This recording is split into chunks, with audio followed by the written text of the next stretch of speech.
किसी भाई के तन पर पूरे स्थान में अगर कहीं कैंसर की गांठ भी बता दी है, और अगर आप सूर्य नारायण भगवान को प्रातः के समय पर उसको देखकर जल में सूर्य की किरणों को देखकर जल छोड़ रहे हैं, सूर्य को अर्घ दे रहे हैं, और वो जल की धार आपके कैंसर वाली जगह पर या गांठ वाली जगह पर उस सूर्य की किरण पानी में से आपके उस स्थान पर पड़ रही है जहां पर गांठ है, तो आप 1 या 2 महीने तक लगातार जल चढ़ाएंगे, उसके बाद जाकर जांच कराइए, गांठ धीरे धीरे गलना प्रारंभ हो गई होगी। सूर्य के अर्घ में वो बल होता है।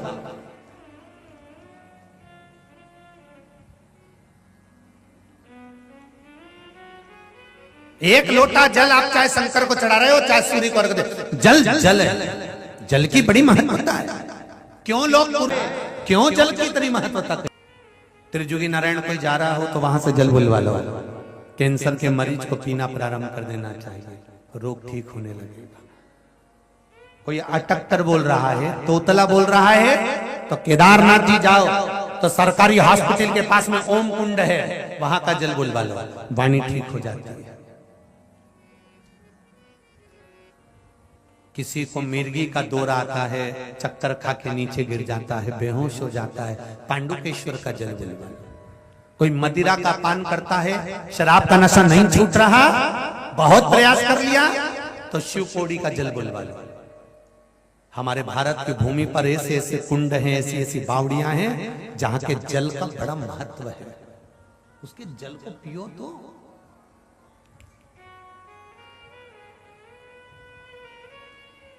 पर लोग भगवान पर विश्वास कब करते हैं मालूम है? जब डॉक्टर का पूरा इलाज करवा लेंगे और जब कहीं नहीं काम बनेगा तब भगवान के पास आएंगे। ये उसी में के हैं जैसे फटा नोट और खोटा सिक्का आरती की थाली में ही चढ़ता, कहीं दूसरी जगह चढ़ता है क्या? किसी दुकान वाले को फटा नोट देना बोलिएगा, खोटा सिक्का दोगे लोग लेगा? नहीं, खोटा सिक्का फटा नोट भगवान की थाली में ही चढ़ता है, भगवान के मंदिर में ही चढ़ता है, आरती की थाली में ही चढ़ता है। किसी ने पूछा गुरुजी ये यहाँ खोटा क्यों चढ़े, सब दूर तो अच्छा चले। तो हमने कहा दुनिया के लोगों को भी मालूम है जो कहीं नहीं चले वो महादेव के पास चले, जो कहीं नहीं चल सकता वो देवाधिदेव महादेव के पास चलता। इसलिए खोटा सिक्का फटा नोट लोग शिव जी को चढ़ा जाते हैं, शंकर जी को दे जाते हैं, उसके पास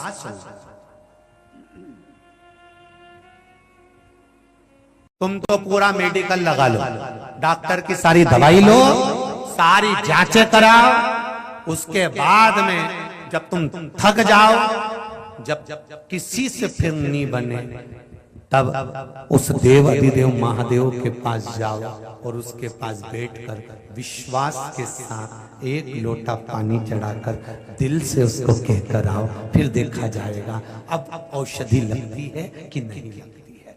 बाद में विश्वास करना शंकर जी पे, पहले सब पे कर लो, तुम्हारी मर्जी पड़े जिस जहां तुम्हारा मन पड़ जाए वहां चले जाओ,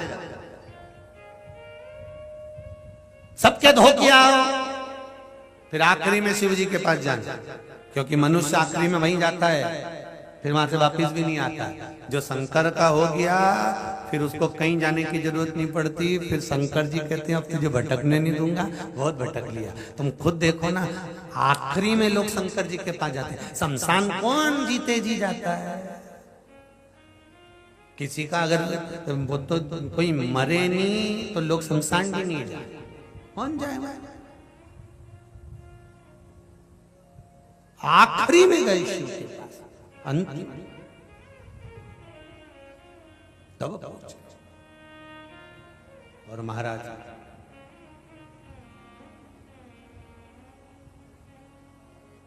मैंने तेरे ही भरोसे, ओ बाबा तेरे ही भरोसे, हवा बिच उड़ती जावांगी, बाबा डोर हथो छठी नामे कटी जावांगी।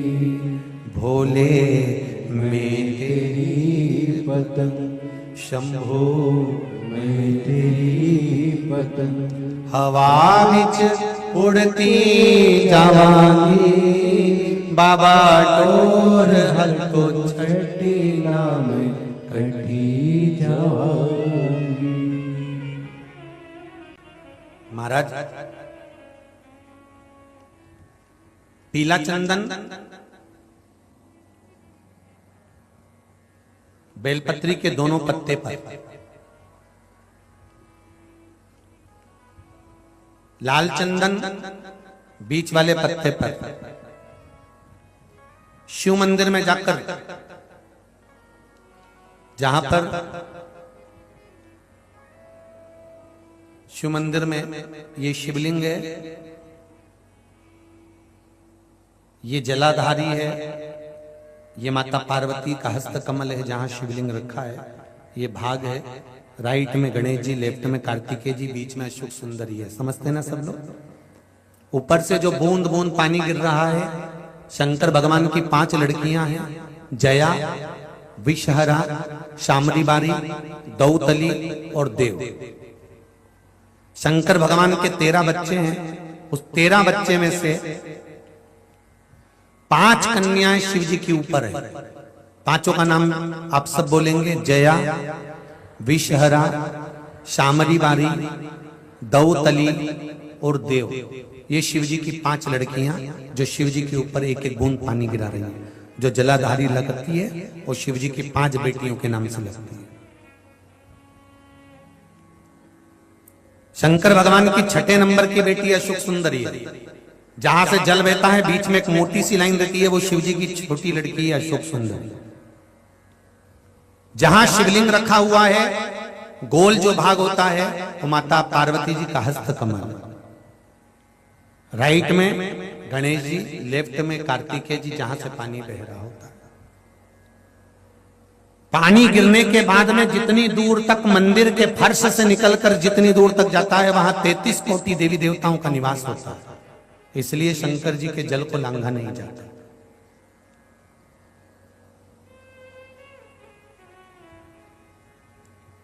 नंदी से लेकर शंकर भगवान के शिवलिंग तक सोमसूत्र बनता है।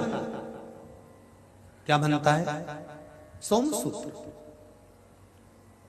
शिव जी का जहां नंदी होता है, इस नंदी से लेकर जहां शंकर भगवान का शिवलिंग रखा होता है, यहां एक सोने का तार,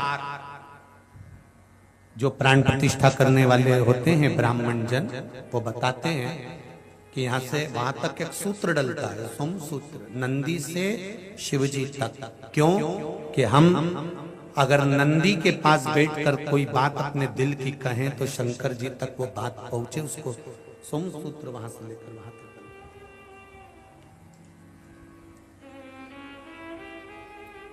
अब तो प्रतिष्ठा के समय पर सोने की वो तार डालते कि नहीं डालते वो पता नहीं, पर शिव मंदिर का नियम है, छोटा सा भी अगर शिव मंदिर बना रहे हो, बड़ा भी बना रहे हो, तो नंदी से लेकर शिवलिंग तक एक सूत्र डलना चाहिए, सोने का तार, वो भूमि के अंदर ही होना चाहिए।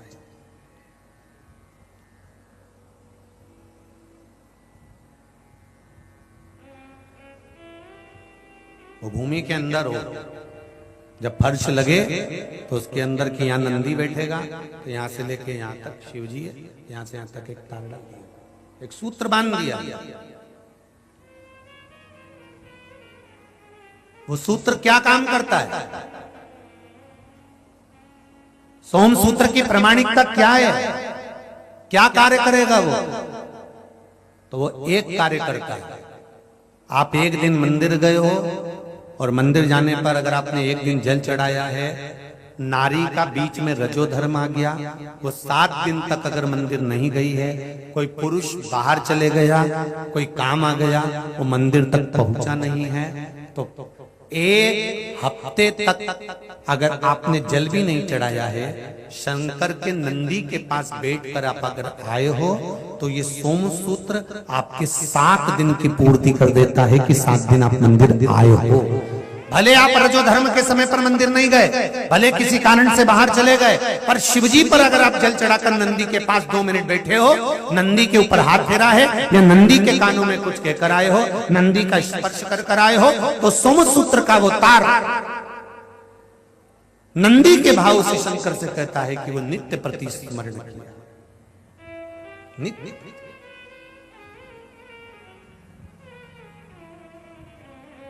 महाराज तो बेलपत्री दोनों में पीला चंदन, बीच में लाल चंदन, और जो अशोक सुंदरी वाली जगह है, उस अशोक वाली सुंदरी वाली जगह पर डंडी का भाग जहां से पानी बहता है वहां लाल चंदन का भाग नीचे की ओर शिवलिंग से टच करता हुआ लाल चंदन का भाग, और दोनों चंदन पीले चंदन के भाग बेलपत्री के उस अशोक सुंदरी वाली जगह पर रखकर मन कामना से शरीर में अगर कोई रोग हो गया जिससे चमड़ी सफेद पड़ रही हो, या काया कोई जगह जगह पर खाज हो गया, या कोई सोराइसिस जैसी बीमारी हो गई है, तो शिव जी पर उस जल को समर्पित कर कर उस बेलपत्री का जो पानी है वो लेकर आए, शरीर में उस स्थान पर लगाना प्रारंभ करें।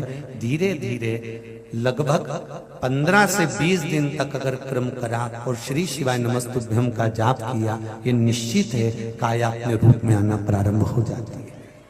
निश्चित उच्चारण एक ही करना है आपको उस समय पर जल चढ़ाते समय, षडाक्षर मंत्र का उच्चारण। षडाक्षर मंत्र को सब बोलेंगे साथ में, चालू हो जाइए। ओम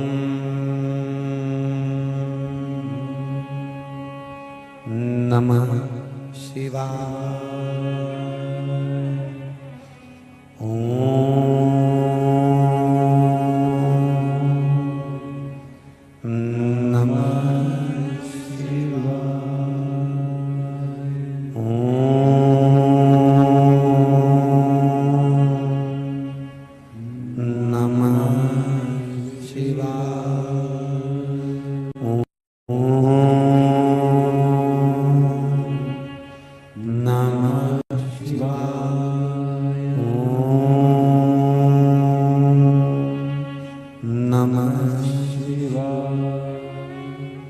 षडाक्षर मंत्र का जाप करेंगे।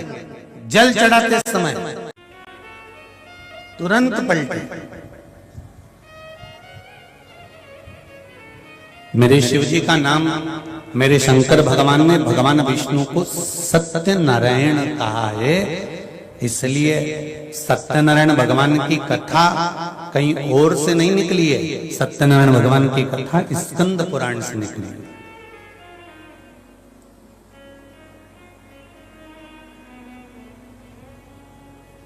स्कंद पुराण से। और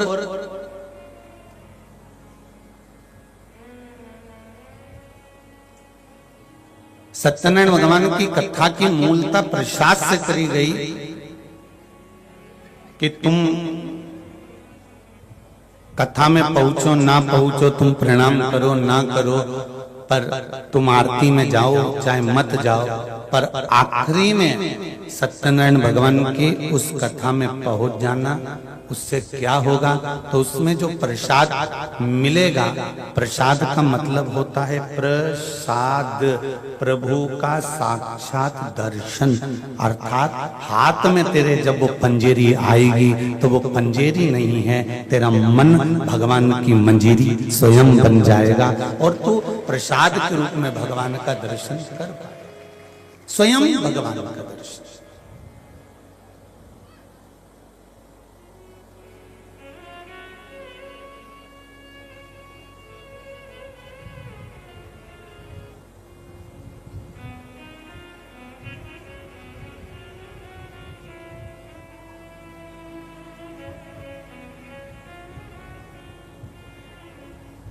प्रभु का साक्षात दर्शन है सत्यनारायण भगवान का प्रसाद।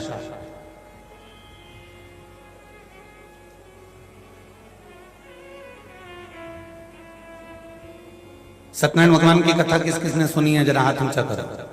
सबने सुनी है? रख लो। उस कथा में पहले अध्याय से लेकर 5 अध्याय तक एक बार बार बार लिखी गई। गरीब ब्राह्मण ने सत्यनारायण भगवान की कथा करवाई और उसका संकट मिटा। बोलो सही है कि गलत है? बोलते जाओ रे सागर वालों।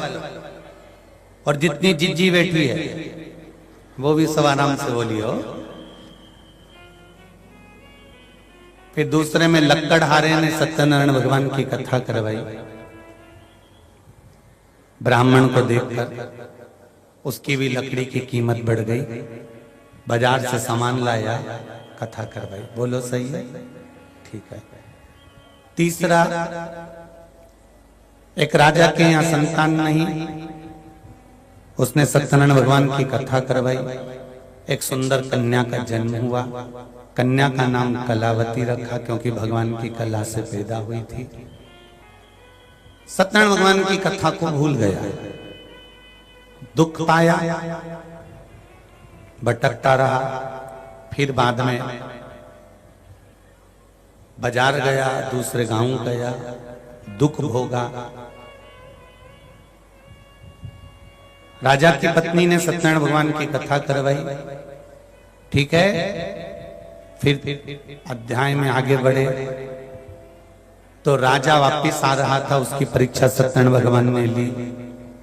नाव में पत्ते भरे हुए हैं, लता पत्र भरा हुआ है, कहकर झूठ बोला। फिर पत्नी ने सत्यनारायण भगवान की कथा करवाई। फिर आखिरी में एक भील सत्यनारायण भगवान की कथा कर रहा था। राजा वहां पहुंचा, प्रणाम नहीं करा, प्रसाद नहीं लिया, वापिस चल गया, बर्बाद हो गया। फिर सत्यनारायण भगवान की कथा को प्रणाम करा। अब इन 5 अध्याय में आपने ये सुना कि ब्राह्मण ने सत्यनारायण भगवान की कथा करवाई, लक्कड़हारे ने सत्यनारायण भगवान की कथा करवाई।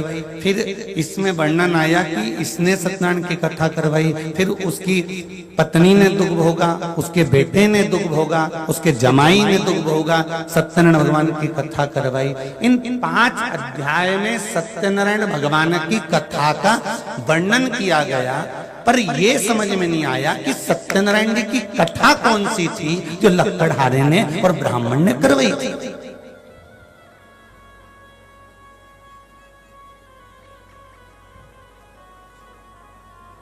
बोलो री जी हाँ।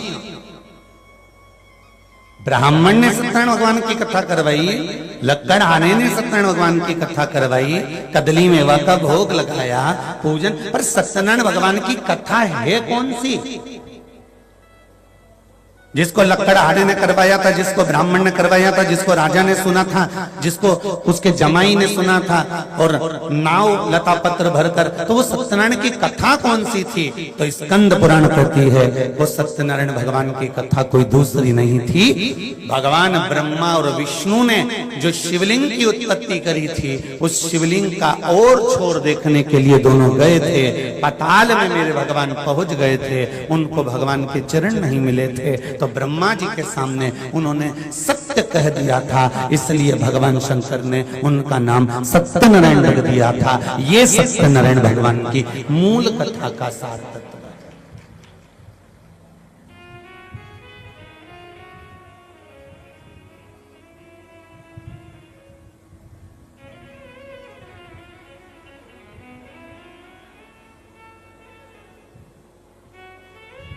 सत्य पर टिक जाना,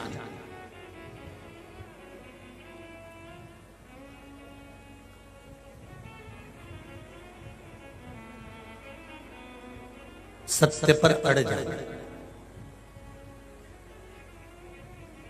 और उस सत्य के बल पर परमात्मा का दर्शन हो जाना, यही सत्यनारायण भगवान की कथा का फल है।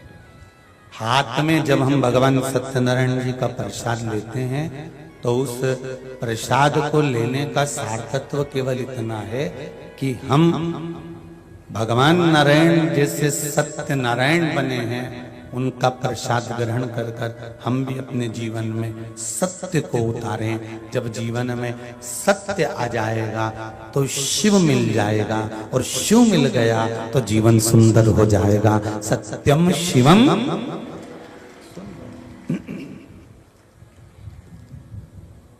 जीवन में सत्य सत्यम, शिवम और सुंदरम, ये तीनों पूजा। सत्य की प्रधानता को जानिए। जैसे सत्यनारायण भगवान की कथा में पूरे समय ना जाओ, पर आखिरी में जरूर जाना, और भी सरल भाषा में समझ जाओ कि आखिरी की महत्वता क्यों है।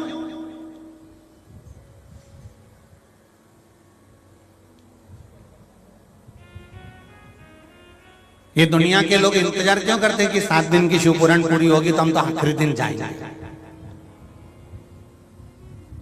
भागवत 7 दिन की पूरी होगी तो हम आखिरी दिन जाएंगे, रामायण पूरी 9 दिन की होगी तो हम 90 दिन जाएंगे, यज्ञ की पूर्णाहुति जिस दिन होगी हम यज्ञ की पूर्णाहुति में जाएंगे। ये सारी दुनिया के लोग पूर्णाहुति में क्यों जाना चाहते हैं? ये सारी दुनिया के लोग पूर्णता में क्यों जाना चाहते हैं? ये सारी दुनिया के लोग आखिरी में क्यों जाना चाहते हैं? इनको जाने का कारण क्या है? क्योंकि सब समझदार,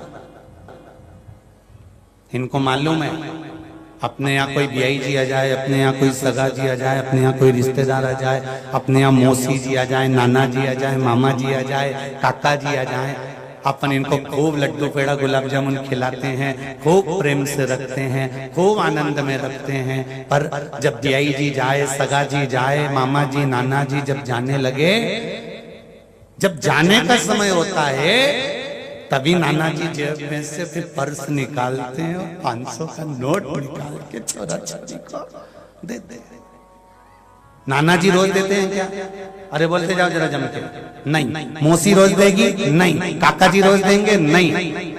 बुआ जी रोज देगी? नहीं। फूफा जी रोज देंगे? नहीं। पर जब जाने लगेंगे, आखिरी में जब जाने लगेंगे, तो तुम अपनी बुआ बहन बेटी को कुछ दोगे, मामा जी काका जी फूफा जी जिन जा रहे होंगे उनको कुछ दोगे, और वो तुमको कुछ देंगे। मतलब तुम्हारे यहाँ का जीवन की एक लीला भी कहती है कि ये जो लेन देन होता है ये आखिरी में होता है। उसी तरह शिव महापुराण की कथा कहती है, बचपन गया जाने दो, जवानी गई जाने दो, अधेड़ी गई जाने दो, पर बुढ़ापा आखिरी का है, इसको ऐसे मत गवा देना। इसी बीच में परमात्मा तुझे कुछ दे देगा और तू उसको कुछ दे देगा और जिंदगी सवर जाएगी। अंतिम बिंदु को संभालना। शंभू भराव करिए, उससे भराव नहीं आ रहा। अंतिम बिंदु को संवारना है।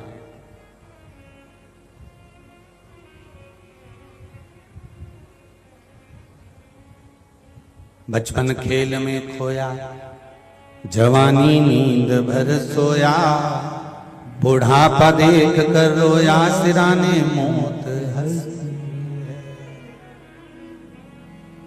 आखिरी में जब जाते जाते कोई 500 का 200 का 100 का नोट पकड़ा जाता है, उसी तरह शिव महापुराण की कथा कहती है कि अंतिम बिंदु जब आता है, उस बीच में लेन देन चालू होता है।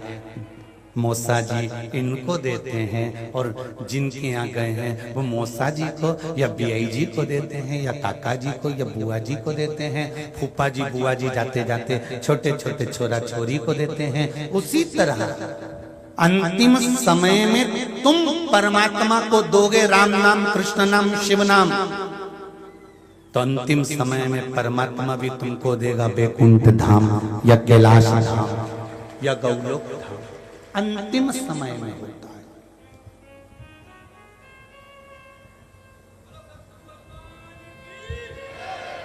और ये अंतिम समय का जो खेल है, इसको समझना बहुत जरूरी है हमारा।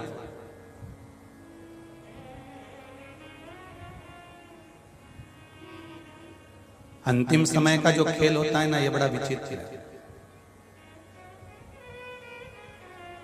तुमने दान करा, तुमने धर्म करा, तुमने पुण्य करा, तुमने सत्कर्म करा, तुमने स्मरण करा, ये जीवन का एक आनंद सुख है।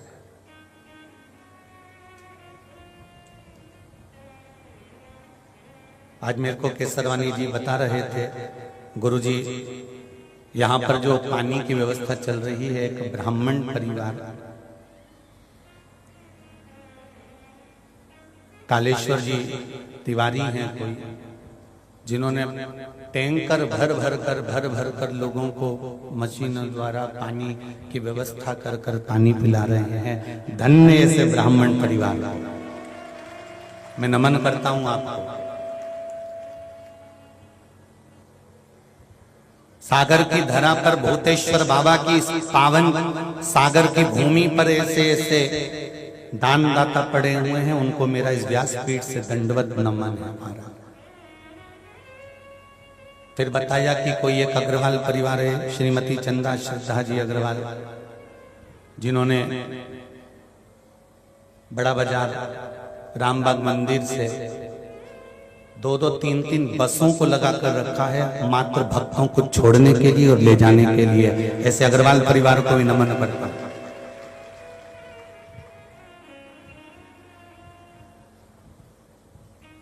तुम सारे जितनी भी भागवत हुई हो, जितनी भी रामायण हुई हो, जितने भी यज्ञ हुए हो, जितने भी अनुष्ठान हुए हो, उसमें तुमने कुछ करा वो अपनी जगह पर है।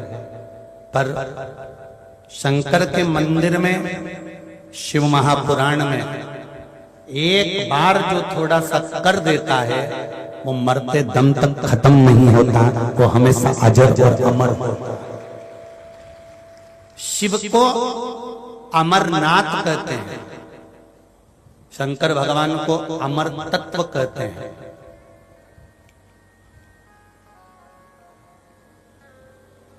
देवता समुद्र मंथन में निकले हुए अमृत को पीकर अमर हुए थे और मेरे शंकर तो विष पीकर अमर हुए थे। संसार में कोई ऐसा है जो विष पीकर अमर होता? मेरा महादेव बिल्कुल उल्टा, बिल्कुल विपरीत,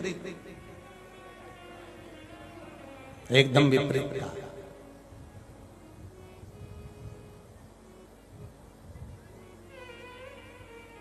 ध्यान से सुनना, जितने दूसरे नंबर के पंडाल में बैठे हैं और जितने तीसरे नंबर के पंडाल में बैठे हैं, क्योंकि सामने वाले पंडाल वाले तो हमको दिख रहे हैं, पर साइड वाले तुम लोग जरा ध्यान से सुनना रहे। कोने में सट सट के बैठे हो,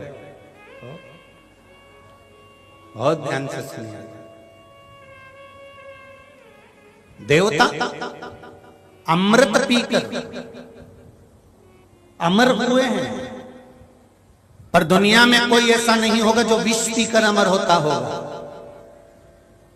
उसमें भी केवल एक देव अधिदेव महादेव ऐसे हैं जो विष पीकर अमर होते हैं, और अमृत पीने वालों का कोई नाम नहीं लेता, पर विष पीने वाले को आज भी लोग नीलकंठ महादेव के नाम से पहचानते। आज भी नीलकंठेश्वर महादेव के नाम से दुनिया के लोग पहचानते हैं, क्योंकि इसने विष पिया। माँ बाप की मिली हुई प्रॉपर्टी पर, माँ बाप के मिले हुए धन पर, माता पिता के मिली हुई संपदा पर तो दुनिया ऐश कर लेती है साहब, दुनिया ऐश करती है। पर जिसके पास में ना माँ बाप ने धन दिया हो, ना प्रॉपर्टी दी हो, ना सत्ता दी हो, छोटी सी काम कर कर, छोटा सा काम करते करते करते करते करते करते करते करते जब वो उन्नति की सीढ़ी पर चढ़ता है, इसी को कहते हैं नीलकंठेश्वर महादेव। इसी को कहते हैं, इसी को नीलकंठेश्वर महादेव कहते हैं, जो कर्म से पीछे नहीं हटा, अपने कर्म में लगा रहा, काम करते करते करते करते छोटे से काम को भी करता करता करता। ये जरूरी नहीं है कि आप बहुत बड़ा काम करें, आप छोटे से काम को भी करते करते करते करते जब उन्नति की सीढ़ी पर बढ़ जाएं, उन्नति की सीढ़ी पर चढ़ जाएं, तब समझ लेना कि आप कोई दूसरे नहीं हैं। पिता माता, जो माता पिता ने ढेर सारी संपदा दी, जिसके पास में ढेरों प्रॉपर्टी थी, ढेरों जमीन थी, ढेरों जायदाद थी, उन्होंने अपने बच्चों को दे दिया, बच्चों ने उसको पालन पोषण कर कर चार चांद लगाए, ये अपनी जगह पर है। पर जिन माता पिता के पास में कुछ भी नहीं था, उन्होंने अपने बच्चे को केवल एक चीज दी है, विद्या रूपी धन दिया, और विद्या का धन देकर कहा कि तू अच्छी पढ़ाई कर ले, अच्छी विद्वत का धारण कर ले, तू अच्छा पढ़ ले। एक माता पिता और एक स्कूल का शिक्षक, टीचर, ये दोनों बड़े गजब होते हैं। माता पिता भी अपने बच्चों से कहते हैं पढ़ाई कर लो जिंदगी बन जाएगी, और शिक्षक भी कहते हैं पढ़ाई कर लो जिंदगी बन जाएगी। पर जब हम छोटे रहते हैं ना तो हमें माँ बाप के शब्द भी अच्छे नहीं लगते हैं, और जम के बोलो टीचर के शब्द भी अच्छे नहीं लगते। पर जब हम स्कूल कॉलेज से निकल जाते हैं और जब हमारी जिंदगी की लाइफ को हम आगे बढ़ा रहे होते हैं, तब हमारे माँ बाप के शब्द और हमारे टीचर के शब्द हमें बार बार याद आते हैं। वो कहते थे थोड़ा पढ़ ले तो अच्छा बन जाएगा, थोड़ा पढ़ ले तो जिंदगी बन जाएगी, पर हमने उनको हल्के में लिया।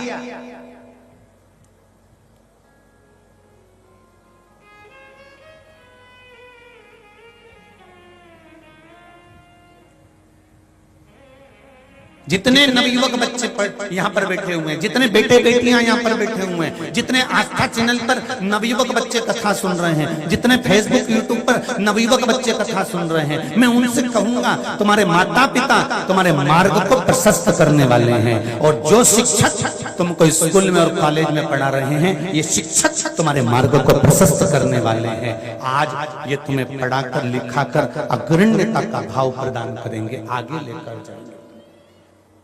समझना तुमको पड़ेगा।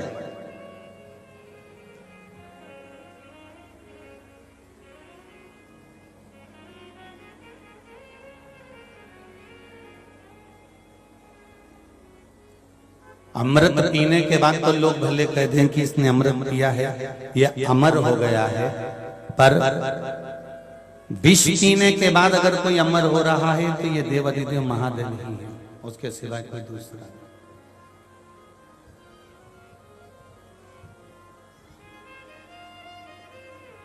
इधर जितने लोग भी धूप में खड़े हुए हैं, गर्मी बहुत तेज है भाई बहनों, आप लोग जमीन पर धूप में मत बैठो। निवेदन है कि तीसरे नंबर के पंडाल में पहुंच जाओ, अगर दूसरा पंडाल भी फूल है तो आप तीसरे नंबर के पंडाल में पहुंच जाओ, पर धूप में मत बैठो, धूप में मत खड़े रहो।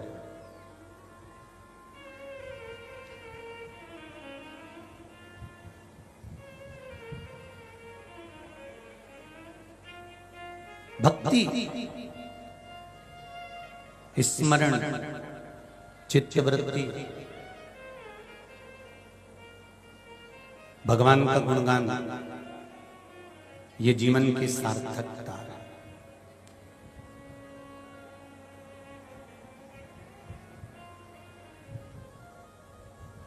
सत्यमय जियो। एक छोटा सा झूठ केतकी के फूल ने बोल दिया था तो आज तक महादेव पर नहीं चढ़ा। एक छोटा सा झूठ, चोंगे जिसे आवाज आ रही है उसको सेट करिए। एक छोटा सा झूठ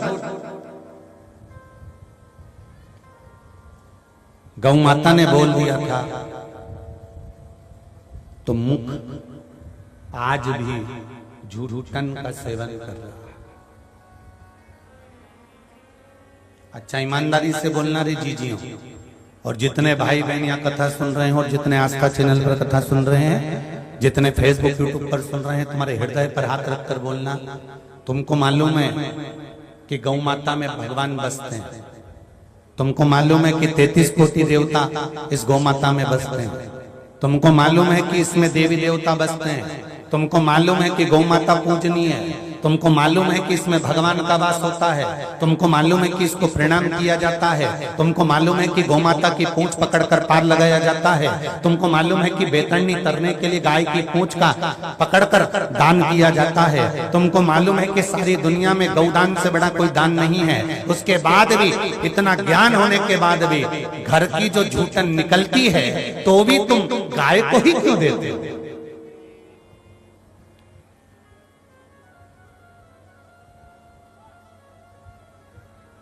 तुम्हारा दोष नहीं है इसमें तुम्हारा दोष नहीं है, इसमें दोष है एक गौ माता ने किया। शंकर पार्वती, भगवान शिव ने माता पार्वती को साथ लिया और माता पार्वती को साथ लेकर भगवान शिव आज माता पार्वती को 12 ज्योतिर्लिंग का जहां पर प्रागट्य होगा, उन ज्योतिर्लिंग की भूमि को नमन करने ले जा रहे हैं शंकर पार्वती जी।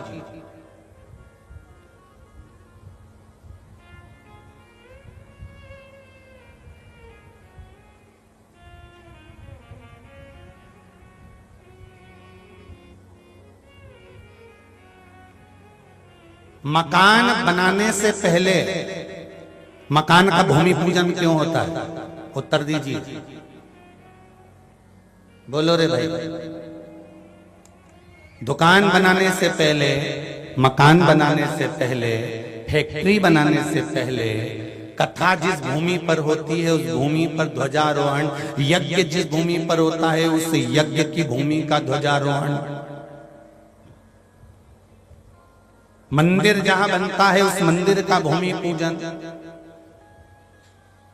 दुकान जहां बनती है उस दुकान का भूमि पूजन, मकान जहां बनता है उस मकान का भूमि पूजन क्यों किया जाता है? किस लिए करते हैं? ओम शिव महापुराण की कथा कह रही है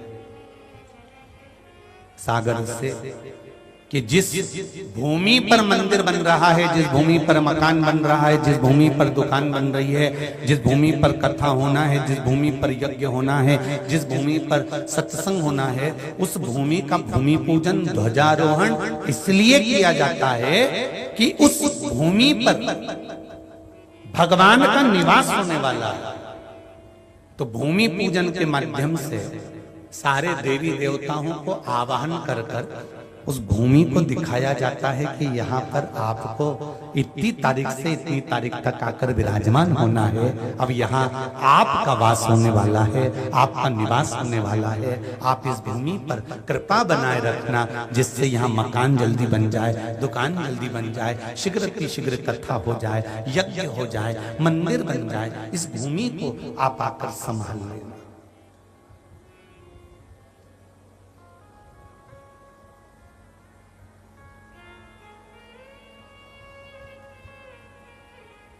शंकर भगवान माता पार्वती को जिस जगह पर 12 ज्योतिर्लिंग का निर्माण होगा, जिस भूमि पर भगवान शंकर 12 ज्योतिर्लिंग के रूप में विराजमान होंगे, सोमनाथ हुआ, मल्लिकार्जुन होगा, भीमाशंकर हुआ, त्र्यंबकेश्वर हुआ, ओमकारेश्वर हुआ, महाकाल हुआ, रामेश्वर हुआ, विश्वनाथ हुए, वैद्यनाथ हुए, नागेश्वर हुए, केदार हुए, दारुक हुए, जहां जहां पर मेरे भगवान शंकर विराजमान होंगे, भगवान शंकर माता पार्वती को लेकर उन 12 ज्योतिर्लिंग की भूमि को नमन करने के लिए पहुंचे। और सारी भूमि को नमन करने के बाद में मेरे महादेव पहुंच गए सीधे रामेश्वरम की भूमि पर, समुद्र के किनारे। तब पार्वती मैया ने यहां पर एक प्रश्न खड़ा कर दिया है शिव जी के साथ।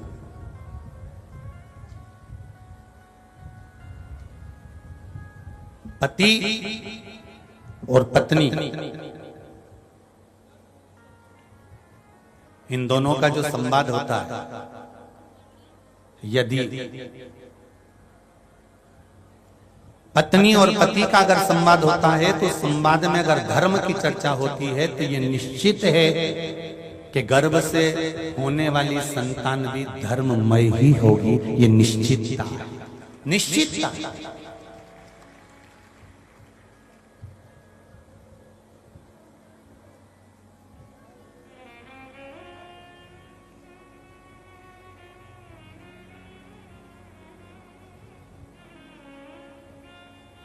महाराज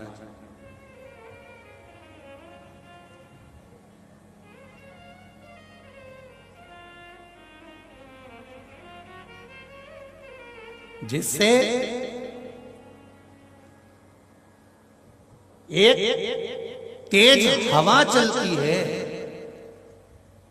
तो वो चली हुई हवा मौसम बदल देती है। गर्मी पड़ रही हो, ठंडक ला देती है।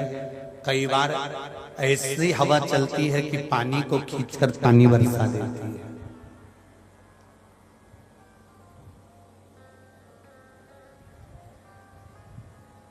एक बहुत तेज चली हुई हवा मौसम बदल सकती है, उसी तरह शंकर भगवान की सुनी हुई 7 दिन की शिव महापुराण की कथा तुम्हारी दशा बदल सकती है, ये निश्चित है।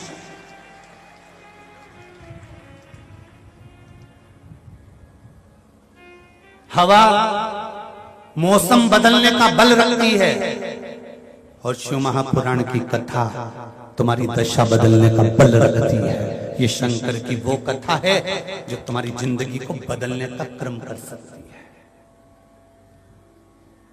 और क्यों ना बदले?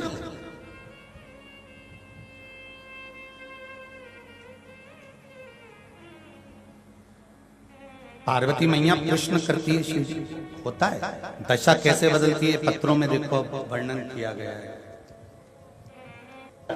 एक लोटा जल चढ़ाकर बेलपत्री को शंकर जी से मांग कर कि बाबा ये तुम्हारी चढ़ी हुई बेलपत्र है, मैंने सुना है आप पर चढ़ी हुई वस्तु औषधि हो जाती है, मेरे स्वास्थ्य ठीक नहीं है, शरीर में गांठ पड़ गई है, शरीर में ये दुख है, घुटने में तकलीफ है, आप अपनी एक बेलपत्र औषधि बनाकर दे दीजिए, शिव जी से मांग कर लाओ, उसको प्रेम से खाओ, बाबा चाहेगा तो अमृत कर कर तुम्हारी जिंदगी को संभाल। हमें ना तंत्र आता, ना मंत्र आता, ना साधना आती, हम तो केवल शंकर को जानते हैं और वो भी पूरा नहीं जानते। संसार में जो पैदा हुआ वो परमात्मा को कैसे जान सकता है?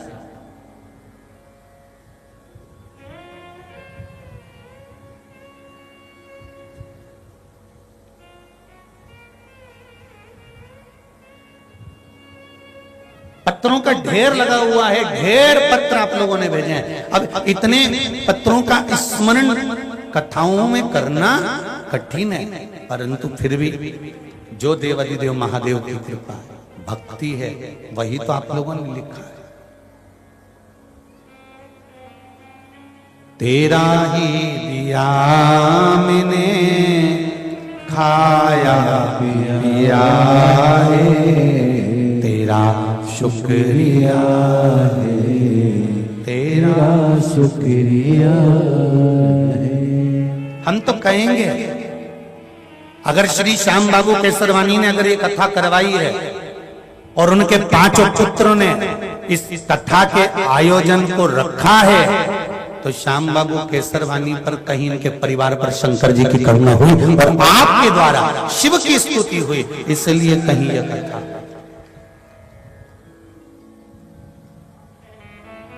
कहीं शिव की कृपा।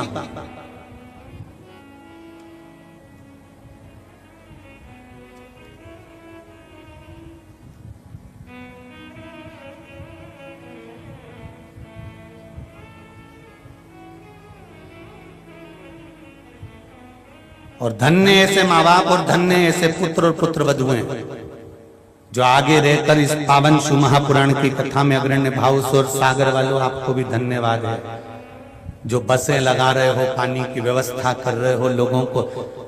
एक बार शिव महापुराण में जो तुम ये दान धर्म पुण्य कर रहे हो ना, जो जनता की सेवा कर रहे हो, इतनी भरचक गर्मी में आए हुए 3-3 पंडाल जो तुम भर के बैठे हो, इतने लोगों की जो व्यवस्था तुम कर रहे हो, इस व्यवस्था में अगर तुम्हारा 1 रुपया भी लग रहा है तो भगवान उसको लिख कर रखना है कॉपी में कि मैंने 10 रुपए का पानी पिलाया, कि 10 रुपए की चाय पिलाई, कि 10 रुपए का भोजन कराया, कि 10 रुपए का मैंने डीजल जलाया, भक्तों को ले जाने और लाने में मैंने इतना खर्च करा। तारीख, तिथि, दिन और बार लिख कर रखना और 3 महीने का इंतजार करना कि मेरे बाबा ने पलट कर 1000 गुना दिया गया। जब वो चोर को कुबेर बना सकता है मेरा देवाधिदेव महादेव, शंकर जी के मंदिर में चोर चोरी करने गया था, तन का कपड़ा उतारकर त्रिशूल में लपेटकर आग लगाकर उजाला कर देख रहा था चोरी का सामान। शंकर भगवान प्रसन्न होकर उस चोर को यदि कुबेर बना सकते हैं तो क्या शंकर जी की कथा में आप आने वाले भक्तों की व्यवस्था में जो लगे हुए हैं, क्या उनके लिए देवाधिदेव महादेव कुछ नहीं करेगा? शिव कृपा, शंकर की उदारता।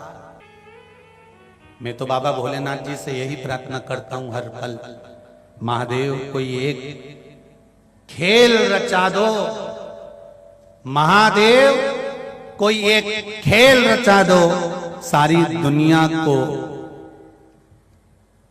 शिव भक्त बना दो। बस एक काम, स्मरण शंकर का गुणगान ही हमारा एक सार है।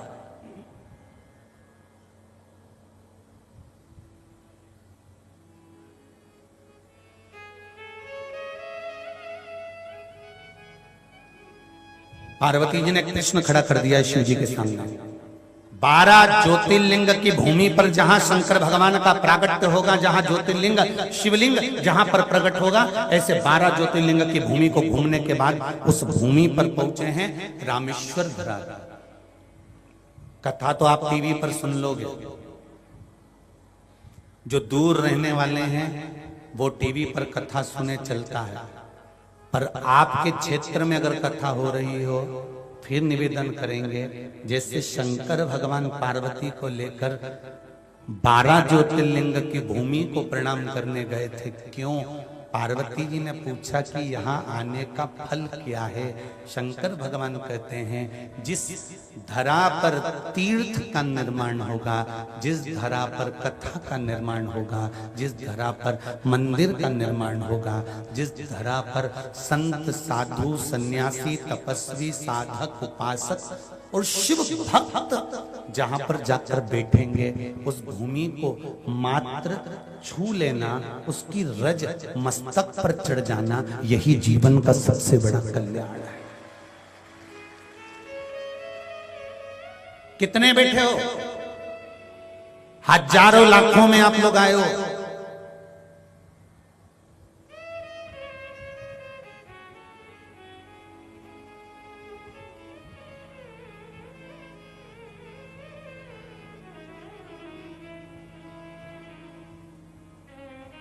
एक टेंट की, एक डूम की कैपेसिटी, कल केसरवानी जी बता रहे थे कि 70,000 आदमी की एक डूम की कैपेसिटी है, तो 2 और 3 अब उससे अंदाजा लगा। अब इतनी संख्या में आप आए हो और इतनी संख्या में बैठकर आप शंकर का नाम ले रहे हो। प्रत्येक व्यक्ति एक साथ में एक जगह बैठकर श्री शिवाय नमस्तुभ्यम या नमः शिवाय या पंचाक्षर मंत्र या षडाक्षर मंत्र ओम नमः शिवाय, इतने सारे भक्त एक साथ शंकर का नाम लेते हैं। लेने के बाद जब वो चलते हैं, चलकर उनके पांवों की धूल जब उड़ती है, सिर पर चढ़ती है, तो कितना भी पापी से पापी भी जीव होगा वो भी परमात्मा का भक्त बन जाता है।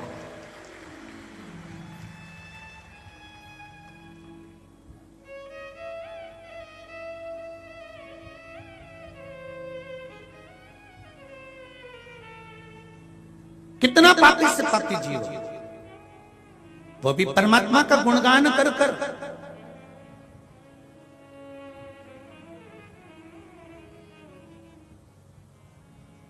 इस पंडाल के अंतर्गत से जब तुम निकल कर जाओ, अरे भगवान कृष्ण की कथा भागवत किस किसने सुनी है? जरा हाथ उठाओ तो। अरे बहुत बढ़िया, धर लो धर लो। हमने तो सुना है सागर को वृंदावन कहते हैं।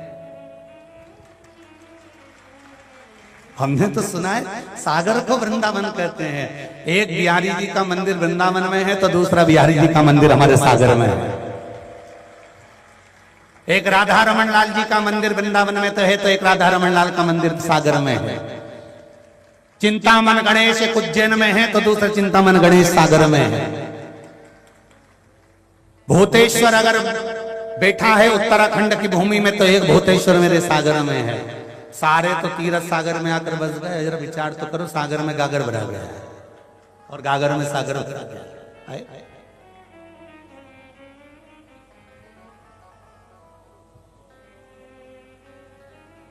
भागवत जी आपने सुनी है, तो उस भागवत जी में आपने एक प्रसंग सुना होगा कि भगवान कृष्ण गैया चराने चले। बोलो सही है? गौएं चराने के लिए भगवान कृष्ण चले। अब एक भजन गाते हो आप लोग, आगे आगे गैया पीछे पीछे बीच में मदन गोपाल, आगे आगे गैया पीछे पीछे ग्वाल, बीच में मेरो मदन गोपाल। छोटी छोटी गैया छोटे छोटे ग्वाल, छोटी छोटी गैया छोटे छोटे ग्वाल, छोटो सो मेरो मदन गोपाल। हरि छोटो सो मेरो मदन गोपाल। ये भजन आदरणीय परम पूज्य परम रसिक कथाकार मृदुल कृष्ण शास्त्री जी का है। बहुत प्रेम से गाया है उन्होंने इस भजन को, आप भी प्रेम से गाइए।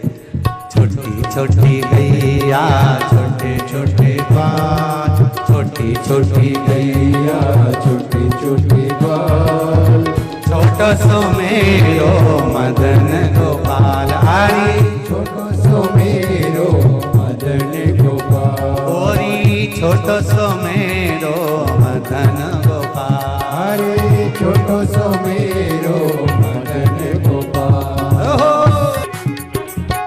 हंस खावे गैया दूध पीवे ग्वाल, हंस खावे गैया दूध पीवे ग्वाल। ओ घास खावे गैया दूध पीवे ग्वाल, घास खाए गैया दूध पीवे ग्वाल। ओ माखन खावे मेरो मदन गोपाल। हरे माखन खावे मेरो मदन गोपाल। छोटी छोटी गैया छोटे छोटे ग्वाल, छोटी गैया छोटी छोटी ग्वाल, छोटो सो छोटो सो मेरो मदन गोपाल। हरे छोटो सो मेरो मदन गोपाल।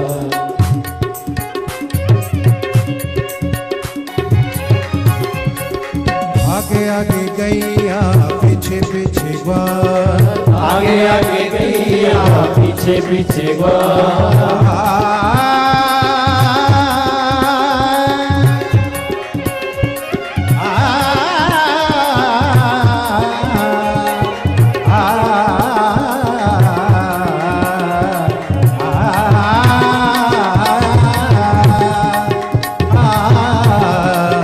आगे आगे गैया पीछे पीछे ग्वाल, आगे आगे गैया पीछे पीछे ग्वाल।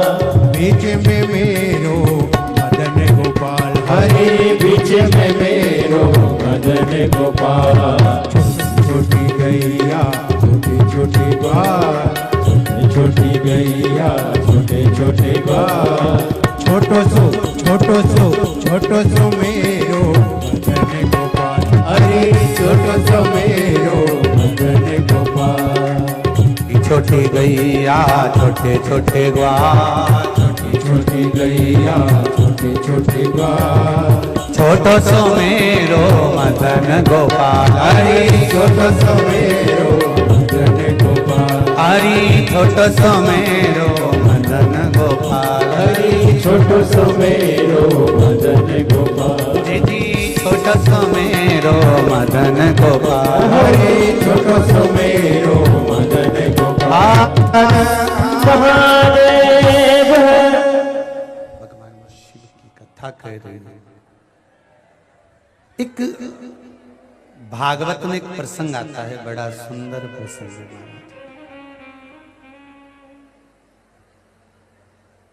पहले सभी शिव महापुराण के मूल मंत्र का स्मरण करेंगे और अपने दिल की बात शिव जी से कहेंगे। श्री शिवाय नमस्तुभ्यं, श्री शिवाय नमस्तुभ्यं, श्री शिवाय नमस्तुभ्यं, श्री शिवाय नमस्तुभ्यं, श्री शिवाय नमस्तुभ्यं। अपने हृदय की बात बाबा से कहो, बाबा मेरे मन की मनोरथ पूर्ण करना। सुना है तेरी कथा में बैठकर जो मांगा जाता है वो तू पूर्ण करता है, तेरी कृपा से मिला। भागवत में एक सार आता है कि आगे भगवान गाय को लेकर चल रहे हैं, पीछे भगवान कृष्ण चल रहा है। कारण शिव महापुराण की कथा कहती है कि गौ माता के चरण के पीछे कृष्ण के चरण। ये गाय चराने जा रहे हैं तब की बात। और जब चराकर वापिस आते हैं मेरे कृष्ण, तब कृष्ण पीछे नहीं रहते। भगवान कृष्ण बंसी बजाते हुए आगे चलते हैं और गाय बछड़े सब पीछे पीछे चले आते हैं। दोनों में क्या अंतर है कि जब मेरे ठाकुर, जब मेरे कृष्ण आगे आगे चलते जाते हैं और पीछे पीछे गाय बछड़े चलते जाते हैं, तो मेरे भगवान के चरण जो रज पर पड़ते हैं, धूल पर पड़ते हैं, भूमि पर पड़ते हैं, गाय के खुर के द्वारा वो धूल उड़ती है और उड़कर सारे वृक्षों पर, लताओं पर, पशु पर, पक्षी पर जमती है। तो उन लता पशु पक्षी का भी कल्याण हो जाता है उस भगवान के चरण की रज से। उसी तरह नजदीक में अगर शिव महापुराण की कथा हो तो भगवान से प्रार्थना करना कि मैं कैसे भी उस कथा तक पहुंच जाऊं। इतने शिव भक्त आएंगे, उनके चरण की रज जब मेरे मस्तक पर चढ़ेगी तो मेरा कल्याण तो वैसे ही हो जाएगा। वैसे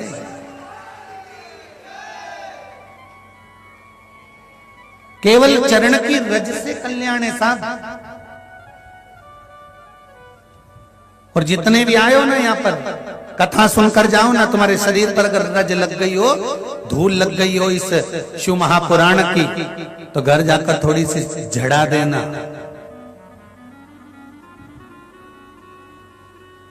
कि चंदन है इस देश की माटी, तपोभूमि हर ग्राम है, हर बाला देवी की बच्चा बच्चा। महाराज साधारणता। पार्वती जी ने शिव जी से प्रश्न किया कि ये धरा पर आप मुझे लेकर आए हो,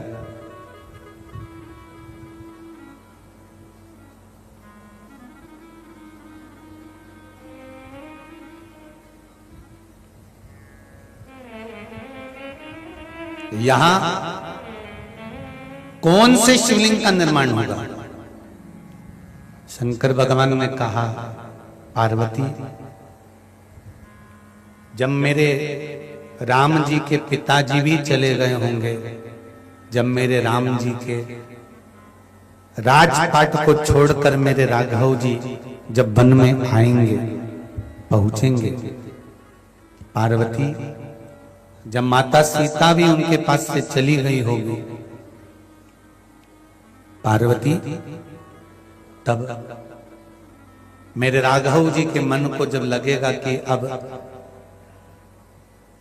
सब कुछ वापस प्राप्त करना है। देखिए मेरे राम जी की लीला। परमात्मा को क्या जरूरत थी कि बालू रेत का शिवलिंग बना और उसकी पूजन करो? क्यों ब्राह्मण कहते हैं कि सावन के महीने में पार्थिव शिवलिंग का निर्माण कर लिया गया? क्यों बार बार हम शिव महापुराण में कहते हैं कि साल में 6 महीने में, 12 महीने में, 3 महीने में, 4 महीने में, 2 महीने में, 1 महीने में एक बार कम से कम पार्थिव शिवलिंग का निर्माण कर उसका पूजन करा करो।